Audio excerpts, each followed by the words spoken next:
Welcome to the Cyber Business Podcast, where we feature top founders and entrepreneurs and share their inspiring stories. Now, let's get started with the show.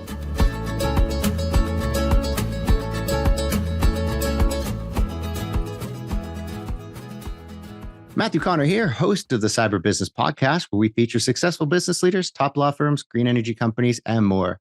Today, we are joined once again by the Nick Hutchison. Nick is the founder of BookThinkers and the author of Rise of the Reader. Nick, welcome back to the show, buddy. I'm excited to be here. It took me a minute to find my unmute button. And round two in only a couple of weeks. So I'm excited to be here. And we had a great conversation last time. Hopefully I can live up to the expectation that I set the first time around and deliver some actionable value to everybody. Oh, for sure. I've got no doubt. Before we get too far in, a quick word from our sponsors. This episode is brought to you by Cyberlinks. That's Cyberlinks. That's CY. You know what? I'm going to have to retake. I'll just keep going. That's cyberlinks.com, cyberlynx.com. Do you know if hackers are in your system? Most businesses don't. And most hackers are in a company's network for a week or longer, up to 6 months for large companies before they initiate a ransom. So, fuck this whole, you know what? Fuck that. I say leave it all in. Leave it all in. Yeah, fuck it. All right. Nick, thanks for coming on the show. Forget the sponsorship message. How you been, buddy? I'm good. The book, at the time we're recording this, the book has been out for a little bit over a week, and I'm a happy guy, man. I'm a happy guy. There's a lot of happy customers out there, people reading and applying what I've written, and that's where the magic's at. Well, I got to tell you, so I was really taken aback. I was kind of blown away because I'm much more of a self-help book reader, but that's just most of the books I've ever read. The overwhelming majority have been self-help books, and I got to say, I think this is at the very top of the list in terms of, honestly, just bang for bang, word for word. You are getting more bang for your buck. You're getting more concise, actionable advice and guidance. And the way you go about it is just great because unlike it's not one of these lofty books. It's not one of these let's just talk about idea books. But you really get down into it. And you're like, hey, how do we make this very actionable? And I think one of the things that I loved perhaps the most, and you start out kind of in this direction, is reading versus kind of the learning, right? And I think all too often you read a book, you're like, great, that's fantastic. Maybe one or two things kind of resonate and they stick, and you want to use them, and a few days or a few weeks go by and that's gone. And so in the book, you talk about this, at length. You give great advice, but since we're here and talking about it, I'd love to hear it from you. What's the difference between just reading a book and kind of your approach to reading and learning? There's a question that I've only been asking myself for the last week, so this will be new for our conversation here. And the question kind of goes like this, and it hurts a little bit. Where would you be today if you had successfully applied everything you've read over the last 10 years? It would probably be a wildly different place than where you are, because there's so much good information in the books we read, but we failed to take action on what we've read. So what's the difference? It's action. Action's the magic word. That's where the recipe actually comes to fruition, right? By taking action on it. I have that metaphor in the book where I say, I'll give more of an expanded version here if I didn't last time, but like imagine you want to cook the world's best chicken parm. So you buy a recipe book on it and you study this recipe book. You go through every single page. You envision what it's going to taste like. You even buy all the ingredients, but you never make the chicken parm. Like without the actual action of making the chicken parm, you'd never know what it would taste like. Yet so many of us are reading books on entrepreneurship. We never start a business. We read books on dieting. We never actually go through with the diet. We read books on dating. We never ask anybody out. And so action, that's the thing that allows us to taste the recipe and put things to work. So I think that's the difference maker. Yeah, no, 100%. And I think you talk in your book about note taking. And I think I was actually left with a question about it because you talk about how you don't want to break away from one activity to do another. And that left me wondering, well, okay. I mean, you do the circle the page, maybe link it, and then take your notes later. But I'd like to hear from you. How do you go about it, right? So if you're reading a book, some people do a lot of note taking on pages. Some people got a piece of paper, they take notes. How do you go about it? Well, I will say that over the last 10 years, my note taking habits have changed and evolved many times. So what I do today, just like you mentioned, I try to separate reading and note taking. I think they're two completely separate activities. And from all of the productivity books that I've read over the years, there's sort of one core theme in all of the books, which is don't multitask, focus on one thing at a time. That allows you to get into a state of flow and perform better work. And so reading is just this visual sort of passive experience. Note taking is like multi-sensory with a pen and a notebook or a typewriter. Like they're completely separate activities. And so I started to think over the last couple of years, what if I separated them? What if I restated my intention? I knew exactly what I was reading for. And if I found something, maybe I'll just circle the page number, maybe highlight or bracket off a section real quick, but I don't want to lose that flow. I want to stay in the activity of reading during my sort of scheduled reading time. And then once I'm done with the entire book, this is how I do it today. Once I'm done with the entire book, I'll go back through a second time, but I will only reread the sections that I've highlighted, the page numbers that I've circled. And I will, then that's kind of like the time to reflect and rework information, see if you truly understand it, read it 3 or 4 times. And if there's a potential action in there related to my intention for the book, then I will rewrite my favorite kind of 5 to 10 takeaways on a yellow legal pad. That's how I do it, with a pen. And then I'll look at that list and I'll say, out of all of these potential actions, 20% of them will probably lead to 80% of the change. It's typically 1, 2, or 3 things from each book that I read. Those are the things that I want to take action on.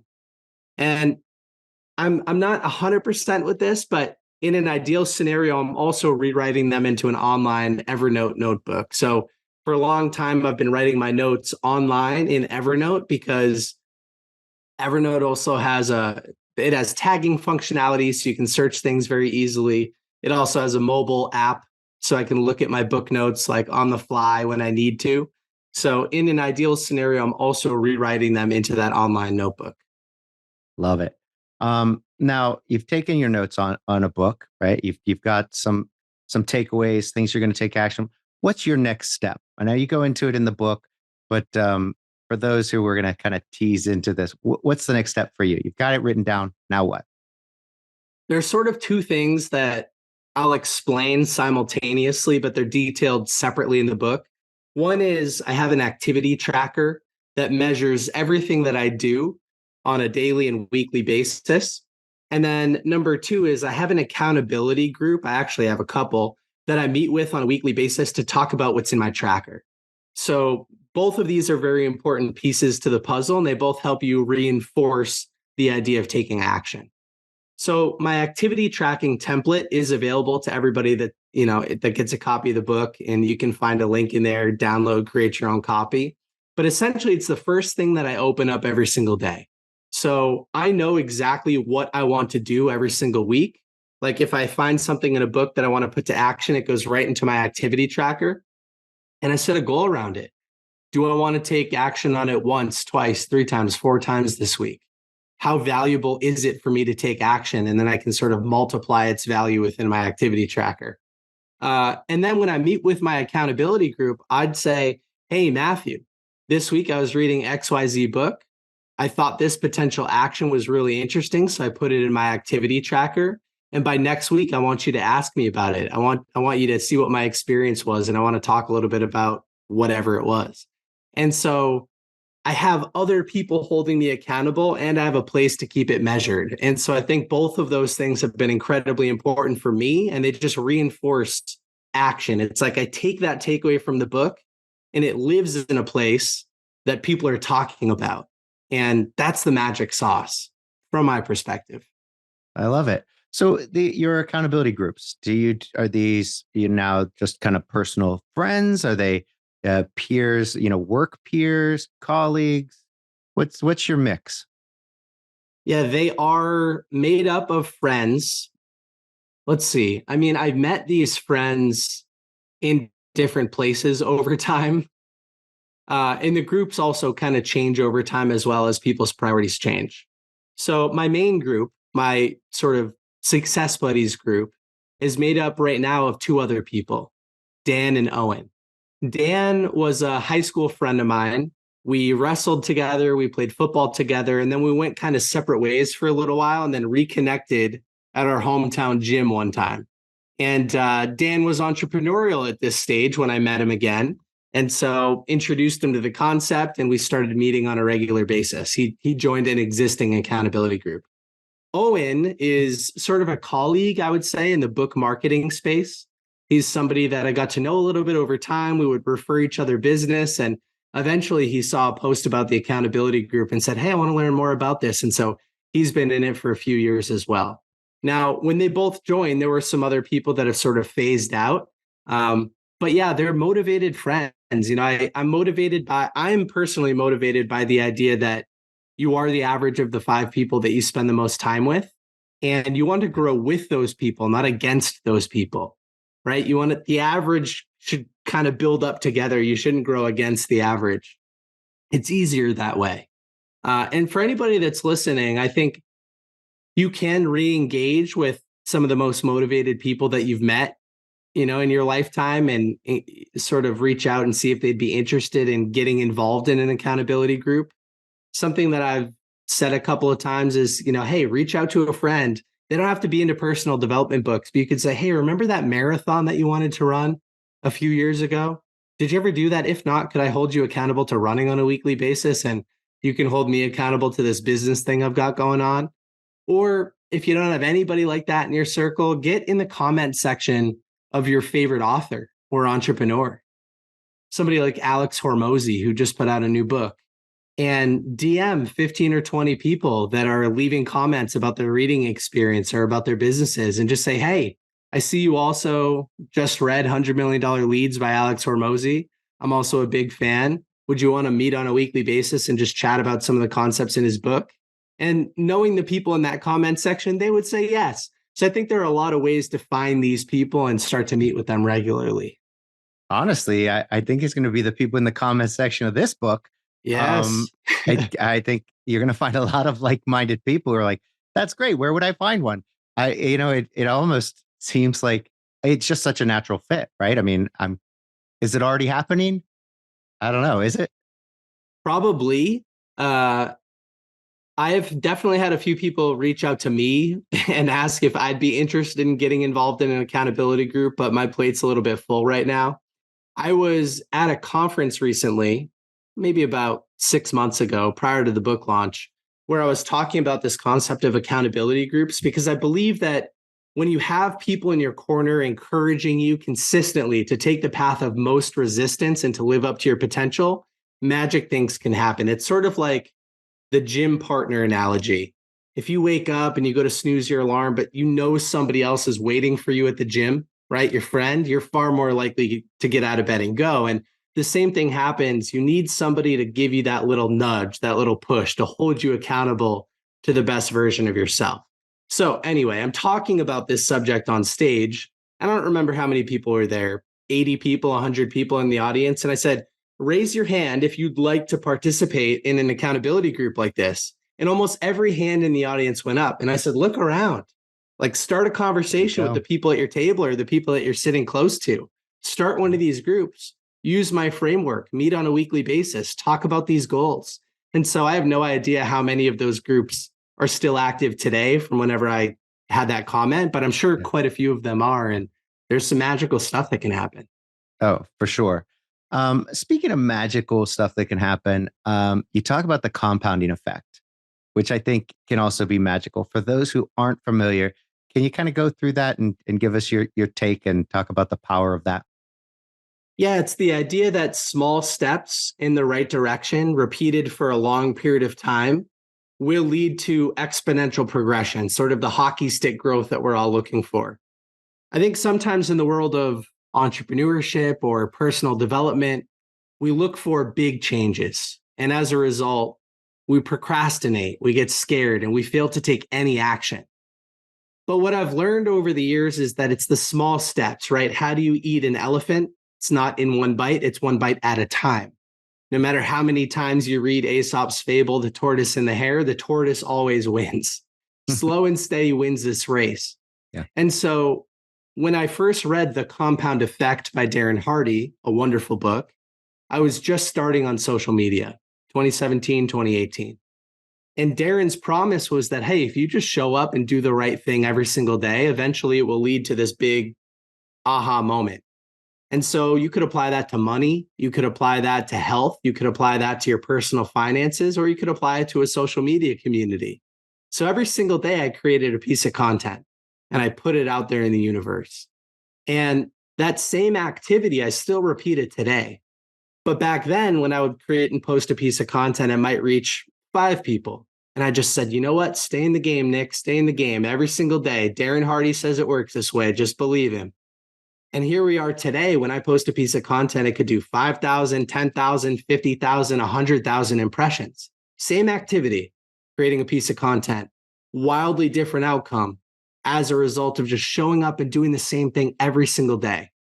And so, yeah, what 1% changes can you make in your life, in your health and your fitness, like we talked about? And where would that be? Where would that lead you 10 years from now if you just showed up and did the same thing every day? That's the magic, I think, of small, almost imperceptible steps in the right direction. And they're so much more manageable and easier to think about than sort of the big 10x, kind of ideas that we all float around in our heads with. Totally agree. I think it is counterproductive when you're bombarded online with all of these 10x kind of experiences. Everybody's like, "Oh, look at me! Now I'm flying private. I've got a Lambo. Okay, cool." And all these overnight success stories, that stuff's not real. I mean, other than those who win the lottery, and that's no way to go, to plan for success, right? So how do those people get there? It's this way. It is that minor improvement every day. Let's just keep moving forward, keep doing a little better tomorrow than we did, or today than we did yesterday. And then you eventually get to where you're going. You don't just teleport to your destination. You got to travel there. Yeah, it's a fact. So the 10X rule is a book written by Grant Cardone. Grant Cardone has the 10X conferences and everything like that. And we've had Grant on our podcast twice. So I've had a chance to interview him about this. And what most people don't realize is that in Grant Cardone's late 20s, he was in and out of drug rehab and alcohol rehab places, and he was selling cars and he was hustling. And here he is now, over 30 years later, experiencing the success. He's in his 60s and he's talking about this idea of 10X, but for Grant, it was like small steps in the right direction over 30 years that led to success, not one big giant leap. And so, yeah, for every single one of them, it's small steps in the right direction. Yeah, no, it's so true. You never see the decade of work that went into somebody's success. They're just suddenly everywhere. And everybody assumes that I didn't see them yesterday, and now today they're everywhere. That must be how success works. That is not how success works. And and speaking of the things that can be kind of difficult for people getting into self-improvement, you go into it in the book in a way that I really like, on combating the downside of self-help. Things like the whole industry is a scam. There's no real science in that. They were never really successful until they wrote this book about success. So their real only success is self-promotion kind of stuff. What do you have? What's your take on that? How do you combat that sort of? How do you combat that? Years and years ago, I saw a TED Talk given by Tai Lopez, sort of a famous internet marketer. Not everybody likes him, but when you're a great internet marketer, there's something that you can learn from somebody like Tai. And I remember Tai was looking at the audience, and I'll butcher it a little bit, but I'll do my best. He said something like, "Audience, how much would you be willing to pay to fly to my house next week and have dinner with Arnold Schwarzenegger if he was there to talk about bodybuilding, Mahatma Gandhi if he was there to talk about peace, Mother Teresa, she's there to talk about healing, Steve Jobs is there to talk about innovation, and the list goes on. He names a bunch of people. And then people are throwing out these wild numbers, 10,000, 100,000, 50,000. And he said, well, spoiler alert, obviously, they're not going to be at my house next week for dinner, but I do have a home library and I have books written by them or about them where they share their greatest life secrets. And they're available for a heck of a lot less than the numbers you're all throwing out. And the point is, these books are available by the world's best at every category of life for $20 and a few hours of your time, something that I'm sure we talked about on the first interview. So yes, there are some people in the industry that are snake oil salespeople, but it's not the vast majority. The vast majority are people who have experienced great things and they just want to transfer that knowledge down to everybody that wants to buy a copy of their book. I mean, here I am, like I had some of those self-doubts writing my first book. Am I old enough to write a book? Am I successful enough to write a book? Well, what I realized at one point in the process was that what I do today to implement and take action on the books that I'm reading is wildly different than where I was 10 years ago. So I have something of value to offer that person, right? That version of me, 20, 21 years old, just getting into the industry, trying to figure out how to implement these books and take action and live up to his potential. I have something to offer him. So I probably have something to offer other people too. And be on the lookout, right? There are some bad actors in the space, but the vast majority of people are just out there trying to be good and trying to provide value and trying to teach the people that choose to read their books. And also, if you're super skeptical, the world's best on literally every subject have also written books, and you know they're not snake oil salespeople. Touche. No, that's sage advice. It's funny because in the book you had a couple of really good examples that I want to kind of bring up, and because they're just fantastic. At one, I forget who it was. You mentioned them by name in the book, but they're on stage and they ask the audience, how many of you have read 7 Habits of Highly Effective People? And in this particular like TED conference or whatever it was, almost every hand goes up. And then they ask, so what are the 7 habits? And basically people laugh because they're like, I don't know the 7, like nobody remembers them. Then the point that you're making in the book and that the speaker was making was that all too often we just read it and then we then forget about it and we don't end up implementing those things. And so I think that what you're doing in the book to help that people not do that, I think is really kind of fantastic. I know there's no question there. I just wanted to bring that up because it was really great. And I know we kind of already touched on that whole, how do you go about it? But in the book, you've got so many great examples of how you go about this. So I don't know. I just wanted to bring that up because it was really great.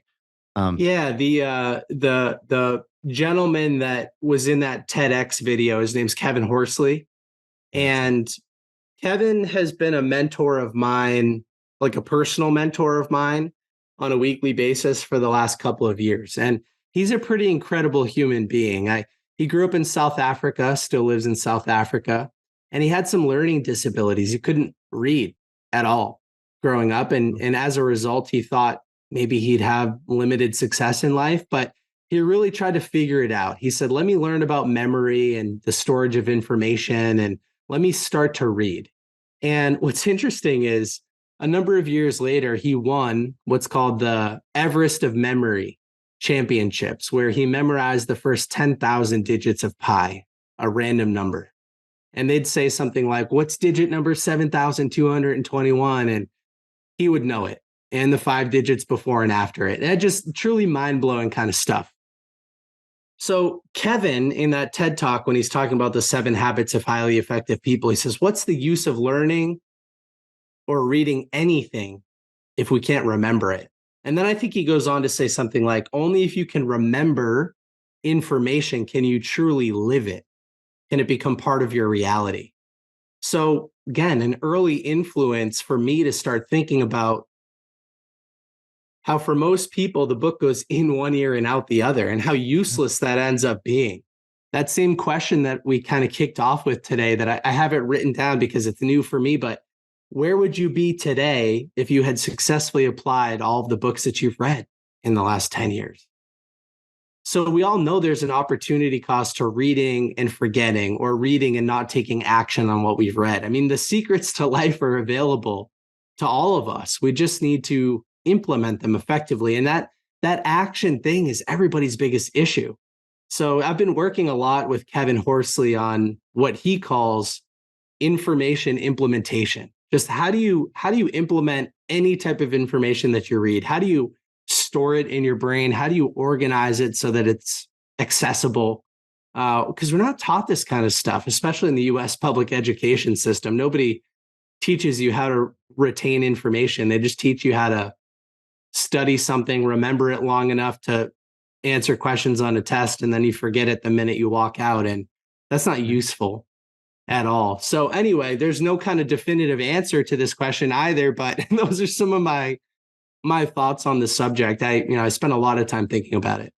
Well, I think that's fantastic. And in the book, you talk about you've got a great expression, working on your life instead of, or, I'm sorry, working on your life instead of working in your life, right? Can you go into that and explain your take on that? Yes. Most people are swept up into the chaos of everyday life. You're always trying to come up for air. You're always just working 1,000 miles an hour. And it's tough to get major things done when you're always scrambling to get the minor things done. Here's where the analogy I think originally came from me. I read The E-Myth Revisited by Michael E. Gerber. It's a book on business systems. And I think it was in that book where Michael Gerber said something like, you need to work on your business instead of in your business. So many people are technicians just performing a task all day long.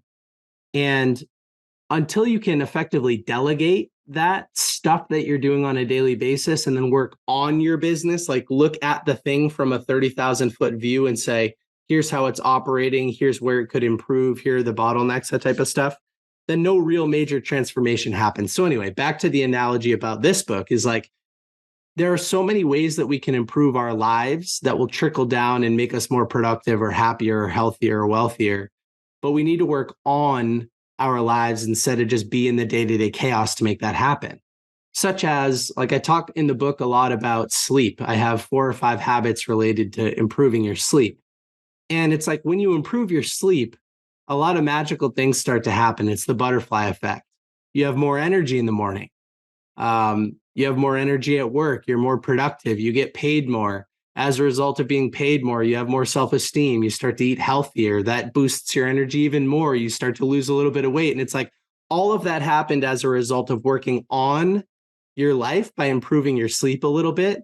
And those are all kind of the downstream effects of that. So yeah, that's why I just love personal development so much, is like you can work on your life and everything in your life starts to improve. I don't know how clear that's going to be to everybody listening because I rambled a little bit, but hopefully I drove the point home a little bit. Like you got to pause, reflect, improve, and as a result, everything else improves.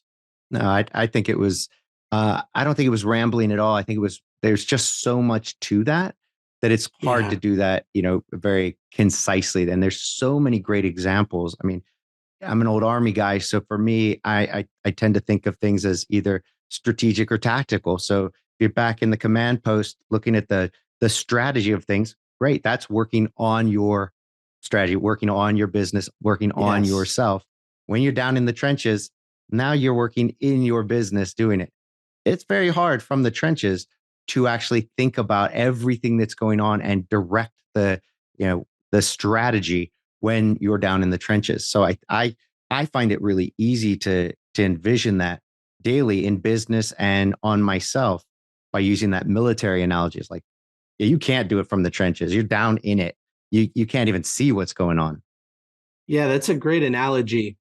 I haven't talked about this on any podcast, but we'll try to explore it maybe in real time. Recently, I have had one of my friends. He's a successful sales guy in the Boston area. His name's Hansla. And he's been working on the BookThinkers business sales process with me. And what I enjoy about like his consulting is that he pulls me out of the day to day. I used to undervalue the idea of consulting or coaching, but now I'm starting to understand what it does is it yanks you out of the trenches. It puts you up in the tower and it says, look, and that person also can see things that you can't see because you're just so busy caught up in the day to day. And it's almost like the minute that he leaves, I'm back in the trenches working, but it's so valuable to be pulled out. Just even that little bit of time, like once a week or a couple times a week for a few hours, that's where most of the progress happens in the business because you're working on the business. It's been really interesting for me. I see more value in it. And that's why I think this book helps people work on their reading process instead of just reading all the time. Oh, 100%. And I think for me, some people are just really gifted readers. They're so good at it. They're so fast. They retain the information. That's not me.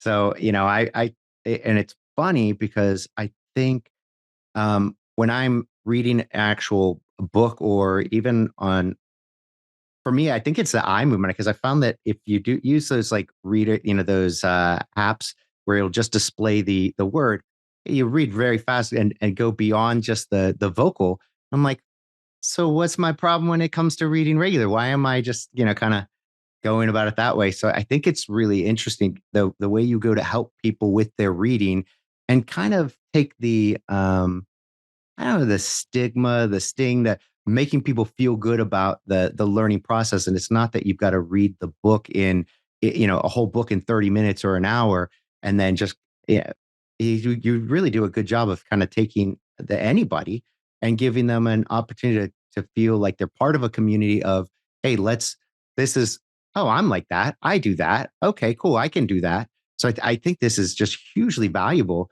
and will be, really cherished by a lot of people. So I mean, I can't, commend you enough on it. It's actually fantastic work, man. Yeah, thank you. Early in my reading process, I was optimizing for some sort of useless vanity metrics. It was how many books can you read in a year? And in order to get to those numbers, you had to read really fast. And so that's what I was focused on. And then what I realized over time was that was the wrong metric to optimize for. What I should be optimizing for is taking action. So there's a book on international travel called Vagabonding by Rolf Potts.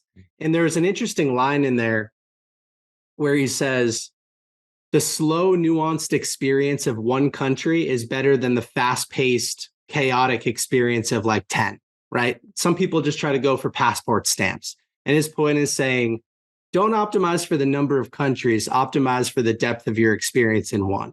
Cool. Same kind of thing with these books is like, don't optimize for reading 52, optimize for taking action on 5, because that's where the life change actually happens. So yeah, I think a slow, deep experience with one book is better than the fast, superficial experience of a dozen if you don't retain or implement anything from them. Yep. Well said. Well, Nick, I cannot thank you enough. I love the book. I think I wish you all the luck in the world. I honestly think you have a huge winner on your hands. I'd be surprised if it doesn't really take off, just because it is such good quality work here, and there's so much in it for people to really benefit people. It's not just one of these kind of vanity pieces where you're like, I wrote a book. Nah, this is an instruction manual for life for a lot of pretty much anybody. And even if no matter how successful you are, there's stuff in here that, oh yeah, I've heard that before. Oh, I do that. I do that. I do that. Oh, that's a good idea. So I think you're just going to absolutely crush it with this as word gets around. I think you got a real winner, Nick. Now, for those who don't know, where can they get it and where can they find out more about you and what you're doing? I will answer that in 2 seconds, but I just want to reflect on what you just said. I appreciate the compliment. I'm grateful for it. Thank you so much. As you know, gratitude is a big theme in the book. And I wanted to create a book that was as actionable as possible. And I think that in the world of book marketing, which is where I live, so many authors try to optimize for the first sale, right? They're pouring a ton of money into like making a big list and selling a bazillion books on day one. But the issue with so many of those books is that they're not actionable. They're not as useful as they are well marketed. And so each book sale doesn't turn into additional sales. What I was trying to optimize for was, okay, sell a number of books right off the bat, leveraging our services, but then write a book that's so actionable and so differentiated and good enough that each sale leads to another sale. And that sale will lead to another sale, almost like, planting seeds all over the place and allowing them to grow. So that's what I was optimizing for. And I hope that the book encourages you to take some different type of action and somebody notices and they say, hey, what the heck, Matthew? Like, what have you been doing differently? Why are you doing this? And you mentioned the book, and then it leads to a sale. So, all right, I'll quit rambling there. Where can people find the book and find out more about me? You can go to BookThinkers on Instagram. That's our largest and most vibrant community. You can find some accountability partners in the comment section, like you mentioned before. And the book is available in tons of online retailers. You could just type in Rise of the Reader and you'll find it there. Fantastic. Well, I got mine on Amazon and I love it. And Nick, thanks so much for coming on. This was fantastic as always. And again, wish you the best of luck with Rise of the Reader. Yeah, thanks, thank Nick. you so much. I appreciate it. You got it.